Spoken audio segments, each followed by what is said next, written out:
magandang araw po sa ating lahat. Welcome po ulit sa Firebird Display Center.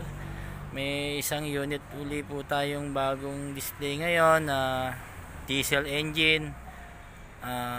Bali semi-galvanized po ang body nito. Kung meron pong semi-stainless, ito po yung semi-galvanized kung tawagin, kasi medyo mas marami naman po yung galvanized sa stainless, pero meron pa rin naman po kahit paano stainless din. Kaya samahan niyo po ako at pakikita ko po sa inyo. Ito po yung ating ang makina po nito ay isang diesel engine na RF Mazda. Ayan po, para tingnan natin yung makina. Buksan niyo mga boss. Ito po yung ating RF Mazda na ordinary RF lang po ito, 2.0 na diesel engine. Ayan po, naka 3SM na battery na rin, naka hydrovac na rin po yung preno nya. Ito po yung air cleaner. Medyo may kalakihan po ang radiator, kaya medyo pwede po ito sa mga long drive. Ayan po yung ating RF Mazda na diesel engine. Ngayon, ang ganoon din po, ang Kingpin type din po ang nito, front differential. Ayan po yung front differential nya, Kingpin type din po. Yung purong lagi namin pinakikita sa inyo na magandang klase na Kingpin differential front. Okay na, Tek, baba mo na. Ito po, kung makikita nyo po yung body nya, ayan, galvanized lang po yung siding nya, pero yung mga running board nya stainless po yan. Tulad doon ng pinto, stainless po, pero yung hood, fender, tsaka yung windshield po nya is yan, galvanized lang po siya. Pero yung front bumper po nya, ayan, pure stainless naman po. Kaya mix po yung stainless and galvanized. Tapos ang gulong po niya, ayan, naka-mags na rin po na 4 stud. Ang gulong po niya is 185 by 14. Bigfoot din po, ayan. Kaya pangkargahan po talaga rin po yung ginamit nating gulong. Semi-galvanized po ang style. Pero ayan po, may pickup style po siya sa likod. May top load. Ayan po yung kanyang space sa likod.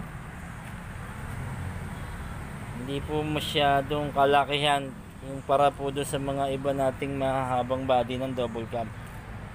Baga, kung kailangan nyo po ng pang service na hindi naman kailangan, may importante meron po kayong kargahan na hindi naman hinahanapan ng masyadong malaking space. Ito po, tama lang po ito sa mga gusto po nung hindi naman masyadong mahaba.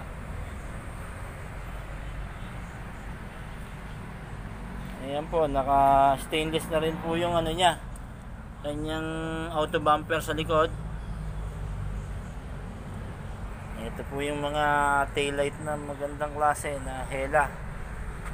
Medyo bihira na po tayong makakita ng ganitong design, pero matibay po yan. Magandang klase po yung taillight na ganyan, yung Hella.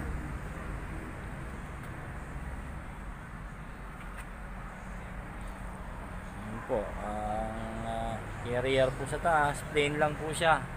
Hindi po tulad ng ganito na malimit po sa mga loaded natin ginagamit. Yung pong kanyang carrier, yan po, talagang simple lang, yung original design po siya. Hindi na po natin nilagyan ng mga tawagin natin yung stainless Batman. Ayan po yung ating semi-galvanized na RF Mazda diesel engine. Ayan, pakikita ko po sa inyo yung loob.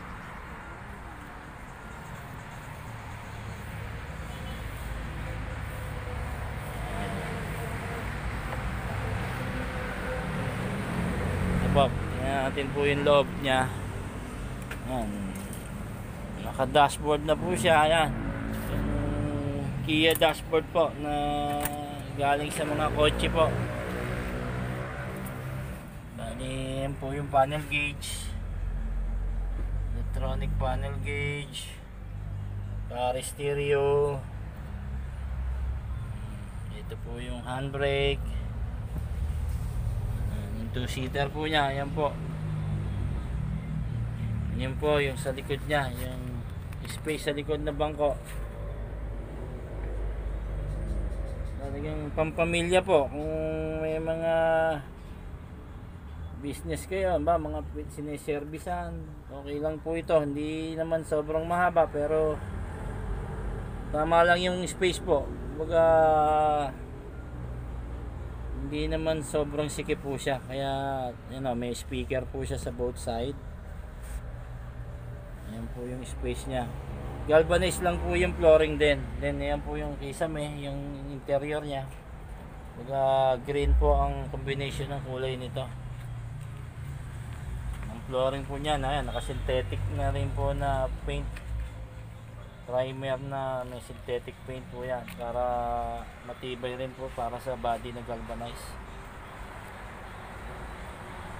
Ito po yung ating may galvanized na pickup style.